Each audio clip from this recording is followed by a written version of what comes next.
वैसे तो हम भारत के लोग दिव्य चीज जानते ही, अमृत कैसे बनता है। पंचामृतम, 5 चीजें गऊ की मिला लो, ये पंचामृत हो गया। और ये सहज उपलब्ध न हो, और परम अमृत के आप आकांक्षी हैं, तो महापुरुषों के चरण धो लीजिए, चरणामृतम।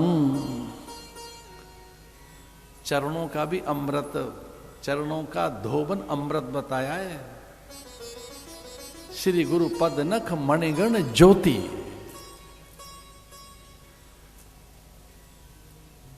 हमारे पूज्य गुरुदेव कहते थे कि ये सारे अमृत न भी मिले तो एक और अमृत है जो सहज सुलभ है। श्रद्धा से संत के दर्शन कर लीजिए, दृश्यामृतम।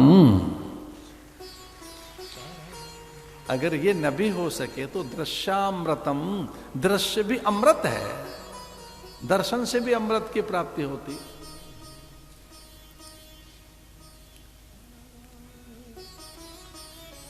लेकिन अगर ज्ञान मिल गया है तो फिर हर चीज वैसी ही है। ज्ञान में फिर दूसरा कोई नहीं रहता, फिर मिटने वाली चीज आपको दिखती ही नहीं है। अगर उनसे ज्ञान प्राप्त हो गया है, ज्ञानामृतम, अगर गुरु का अनुग्रह हो गया तो फिर ये मिटने वाला जगत आपके सामने रहता ही नहीं। 3 काल में नहीं रहेगा, ये तीनों काल में नहीं दिखेगा, फिर कोई एक ही चीज दिखाई देगी जो मीरा कहती है। मीरा को गुरु मिले और फिर वो खो गया, जो दुख देने वाला जगत था, फिर वो रहा नहीं। भवसागर अब सूख गयो है, फिकर नहीं मुई तरनन की। गुरु मिले मीरा को और वो कुछ ऐसा हुआ, जगत चला गया। किसी ने विष दिया था, किसी ने अपशब्द कहे, किसी ने उल्टा कहा। लोग कहे मीरा भई रे बाबरी, कोई बाबरा कह रहा है, कोई कुल घातनी कह रहा है, कोई कुल कलंकनी कह रहा है, कोई कहता है कि विद्रोह कर बैठी, और नाना प्रकार के उसे लांछन या उसके लिए कितने अपवचन। एक ऐसा हुआ कि विष लेकर चले आए, जहर ही दे दिया उसे, फिर रहा नहीं कुछ। अब वो भवसागर अब सूख गयो है, करो विचार सुजन मन माही। नाम की तो ऐसी महिमा है।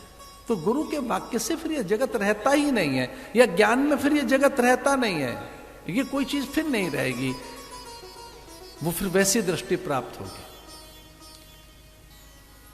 कुछ पल में ही तो चला गया वो भय, व्याकुलता चली तो गई। भो भो साधो क्षणम तिष्ठ मई चिंता में नाशय दर्शनम तब लोकस्य सर्व आज्ञाहरम परम।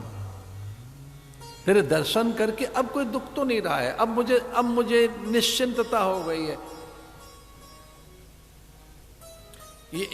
ये हमारा अनुभव है, बड़ा अद्भुत अनुभव है। गुरु को देखकर एक बात हो जाती है, गुरु के पास रहकर व्यक्ति निर्भर, निश्चिंत, निर्द्वंद और निशंक हो जाता है। सच्चे संत के पास बैठकर आप निर्भर हो जाते हैं, निश्चिंत हो जाते हैं, निर्द्वंद हो जाते हैं, फिर कोई भय रहता नहीं है। भो भो साधो क्षणम तिष्ठ।